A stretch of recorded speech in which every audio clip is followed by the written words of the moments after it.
Hello, this is Robert Rickover at Body Learning, and today my guest is Elizabeth Gray, who is an Alexander Technique student. She's been studying the technique for about a year with Bill Plake, who's an Alexander Technique teacher in Los Angeles. Elizabeth is she's a professional writer. She's done research for a number of documentary films. She's written several plays, and she's also a singer and an actor who performs around the Los Angeles area. Elizabeth, welcome to the show. Thank you. Elizabeth, could you begin by giving our listeners a short description of the Alexander technique? Well, for me, it's like bathing my bone structure in a vat of Valium. Beautiful. And could you elaborate on that a little bit? Well, I just seem to have a lot of pain in my lower back and my hip, and a result of years of bad posture. And what I've learned in Bill's classes is how to handle that and how to release that tension, and also, as Bill would say, inhibit the response, which has just been invaluable to me. I mean, it's been a really great lesson of body awareness and how to use energy in your body without harming you, and to become aware of that and to use energy more efficiently without any pain. Hmm. Now, that term inhibit that you mentioned is kind of an Alexander jargon term. When you say inhibit the response, could you maybe explain that to people a little more? Sure, for me personally, it means not taking an AK-47 and shooting people. No, I'm sorry. No. What from what I've learned about the Alexander technique is that the first response that, for example, that I have under stress is to hunch my whole shoulders and to look down, and that's a way of me, I think, becoming smaller. And so when I feel that I'm doing that, I can make a conscious decision that says, I don't need to do this. And I kind of let that directive go, and assume a posture or a position that is less painful. So maybe another way of saying that is it gives you a little freedom in how you respond to things. Well, yes, you have the freedom comes in choice, Hmm. and studying the technique, you begin to have a built-in awareness that there is a choice you can make about how you respond on a physical level to stress. Hmm. Hmm. So, and I think, so many people uh, just react to things rather than respond. And a reaction to me is like someone flipping out with road rage, or yelling or screaming, all things that I am totally guilty of. But a response, you have that gap between how you think and how what comes out of your mouth and how you hold your body. Hmm. And And that's inhibiting what has been there for a long time. hmm. And do you think that there's anything about the Alexander technique and the Alexander teaching method that makes it particularly good at helping you substitute a response for a reaction? Because that idea is not unique to the Alexander technique. There are a lot of people that will say, you're responsible for your own actions. You don't have to respond in preset ways. But do you think there's something about the Alexander teaching process that lends maybe a certain concreteness to that idea? Well, you don't become addicted to prescription drugs. Hmm. So, Hmm. you know what I mean? It's you, it, to me, you know, let me put it this way. Joni Mitchell has this phrase in one of her songs called "Getting Back to the Garden," and it's in one of her songs. Right. And to me, that kind of sums up what the Alexander technique points you in the direction of rediscovery about what that is. And and to me, it's like if you look at a young child sitting on the floor playing, their back is perfectly straight. You Mm-hmm. know, the way that they move is in perfect harmony. There's nothing interfering, no conditioning. And to me, that's what the Alexander technique gets back to. It's a rediscovery of that energy. Mm-hmm. And I'm assuming that with the various jobs that you do, some of them involving singing and acting, but some of them involving, I assume, sitting at a computer at home or at work, Right, writing. right. Um, could you say a little bit about how the technique, maybe we could divide that into two general categories, sort of desk work on the one hand and theater and singing on the other. Could you say a little bit about how the technique has helped you in those two areas?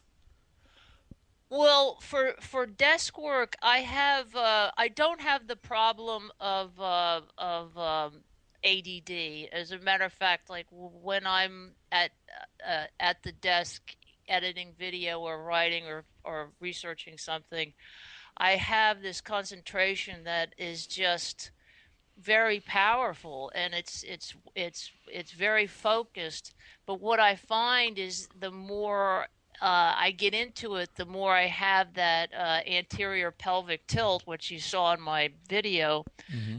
and I hunch over, and it's almost like mentally I put these blinders on, like horses have, not to get distracted when they walk down the street. Mm-hmm. But it's like I go into a black hole of concentration, and my body contracts for that, and it's very, very painful for my lower back and my hips. So what I find now, because I'm new at the technique and I'm still learning, that I'm able to know when I shift into that painful posture, and I'm able to move out of it.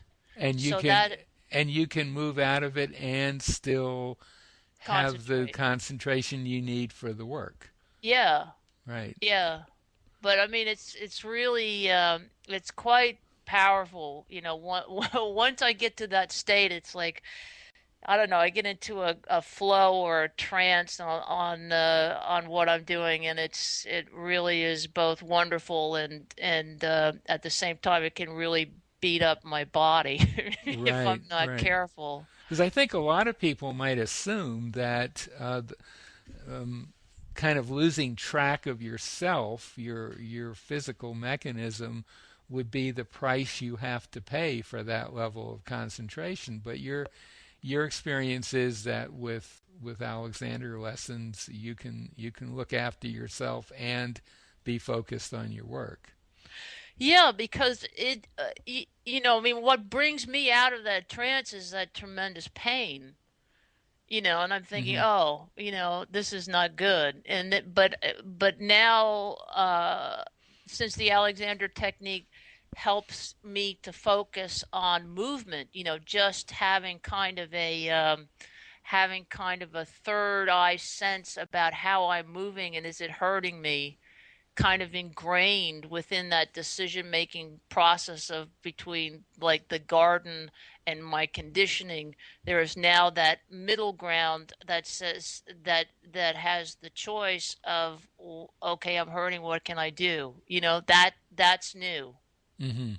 But that doesn't really mess around with my concentration. It's like, oh, okay, fine. It's like it's like somebody will walk into the room, I'll notice them maybe, and it'll be fine. Right. Or, so I mean, I don't react. I don't react to it. I just kind of like, oh, that's that. All right. Right. And in the area, the other area of your life of being a singer and an actor, now those are both fields where the technique is reasonably well known to be helpful to people. Could you say a little bit about how it's affected your singing and your acting? Well, singing, I've my range is just keeps growing. I mean, it's amazing. I have 2.5 octaves now, comfortably, and I think that's a matter of confidence and also training and using the Alexander technique with breath and all of that. And I think that's just amazing. And then also too, um, how you hold yourself as a singer. I was at a workshop a couple weeks ago, and one of the criticisms that the people had for me was you're too straight. You're standing up too straight. And I thought, and I told her, I said, "Oh my God, I've never heard that in my life." That I'm standing up straight. And they said, "Yeah, you should, be more flexible." And I thought, "Oh, okay, so this is new."